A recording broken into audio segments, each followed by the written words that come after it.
60 తర్వాత జిమ్కి వెళ్ళి వాకింగ్లు చేసి ఎందుకబ్బా ఈ వయసులో అనేవాళ్ళకి అసలు నాకు అనిపిస్తుంది 60 తర్వాతనే మనము ఈ జిమ్కి వెళ్ళడము వాకింగ్లు చేస్తే ఎవరి మీద ఆధారపడకుండా మన పనులన్నీ మనం చేసుకోవచ్చు.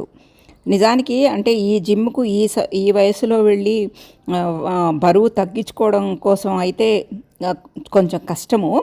కేవలము మన మజిల్స్ బాగా ఫ్లెక్సిబుల్ అవ్వడానికి, తర్వాత మన బోన్స్ కొంచెం ఇంకా స్ట్రాంగ్ అవ్వడానికి, ఈ ఆస్టియోపోరోసిస్ రాకుండా ఉండడం కోసము, తర్వాత మనం నడుస్తుంటే 60-70 వయసులో కొంచెం బ్యాలెన్స్ అటు ఇటు అవుతూ ఉంటుందన్నమాట. సో అలాంటి నడిచేటప్పుడు అలాంటి బ్యాలెన్స్ మనము పడిపోకుండా చక్కగా నడవడం వస్తుంది. తర్వాత ఎట్లయినా హార్ట్ రేట్ చక్కగా ఉంటుంది. హార్ట్ హెల్త్కి కూడా ఈ జిమ్కి వెళ్ళడం అనేది మనకు చాలా అవసరము. తర్వాత షుగర్ని కూడా మనం కంట్రోల్ చేసుకోవచ్చు. తర్వాత మనకు ఈవెన్ మైండ్ యాక్టివ్గా ఉండడానికి కూడాను ఈ జిమ్ పనికొస్తుంది అనుకుంటున్నాను నేను. ఇక వెళ్ళిన తర్వాత అక్కడ ఒక సోషల్ అట్మాస్ఫియర్ కూడా ఉంటుంది కదా, వాళ్ళతో అలా ఇలా మాట్లాడితే కూడా కొంచెం స్ట్రెస్ తగ్గుతుంది. మెయిన్గా మనకు మంచి నిద్ర పడుతుంది ఈ జిమ్కి వెళ్ళడం వల్ల. కాకపోతే వారంలో ఒక 3 సార్లు వెళ్తే కూడా సరిపోతుంది. నేను ఒక 3 టైమ్స్ వెళ్తానంతే. రోజు కొంచెం వాకింగ్ చేసుకుంటూ ఉంటాను. తర్వాత ఇది అంటే ఇక్కడ మనం చేయాల్సిన పనులు ఏంటంటే చెమట పట్టేలా చేయాలి. ఈ జిమ్ అంటే ఇంట్లో చేసే పనుల వల్ల ఇప్పుడు ఈ వయసులో అంత చెమట మనకు రాదు. కాకపోతే మజిల్స్ కొంచెం స్ట్రెస్కి ఫీల్ అవుతాయి కాబట్టి కొంచెం చెమట పడుతుంది. అది ఒక మంచి ఎక్సర్సైజ్ అనుకుంటున్నాను నేను. తర్వాత మనము ఈ బాడీ గురించి మనం ఈ వయసులోనే కేర్ తీసుకోవాలి.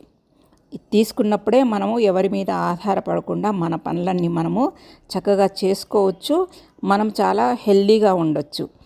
ఇప్పుడు ఈ వయసులోనే మనం అటు వెళ్ళాలన్నా ఇటు వెళ్ళాలన్నా ఎవరి హెల్ప్ లేకుండా వెళ్ళిపోవచ్చు. పిక్నిక్స్కి వెళ్ళాలి అనిపిస్తుంది, ఇప్పుడు ఇద్దరమే ఉంటాం కాబట్టి.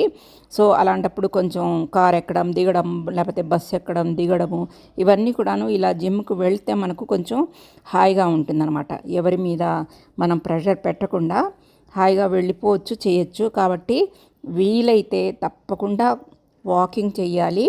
లేకపోతే జిమ్ అవకాశం ఉన్నప్పుడు జిమ్కి వెళ్ళి చిన్న చిన్న ఎక్సర్సైజెస్ ఇవి పెద్ద చాలా కష్టపడేవి ఏం లేవు.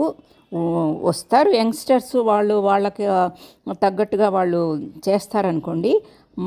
మనకు అవైలబుల్గా మనం చేయగలిగినంత చిన్న చిన్న ఎక్సర్సైజెస్ ఇలాంటివి చేస్తే ఈ మాత్రం చాలు. మనకు మన బాడీ ఫ్లెక్సిబుల్గా ఉంటుంది, హాయిగా నడవచ్చు, మన పనులన్నీ మనము హాయిగా చేసుకోవచ్చు. అందుకని మనం సివియర్ ఎక్సర్సైజ్ అవన్నీ ఇప్పుడు మనకేమీ అవసరం లేదు.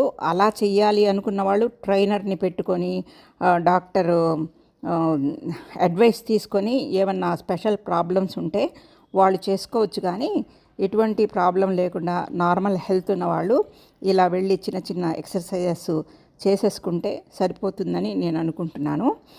తర్వాత మన పిల్లలు కూడా ఇప్పుడు పేరెంట్స్ని తప్పకుండా జిమ్కి వెళ్ళమని ప్రోత్సహిస్తున్నారు. ఇంకొక ముఖ్యమైన విషయం ఏంటంటే జిమ్కి వెళ్ళొచ్చిన తర్వాత ప్రోటీన్ పౌడర్ని మన డైట్లో తప్పకుండా ఒక భాగంగా చేసుకోవాలి. ఇది మాత్రం ఎవ్వరూ సీనియర్ సిటిజన్స్ మర్చిపోవద్దు.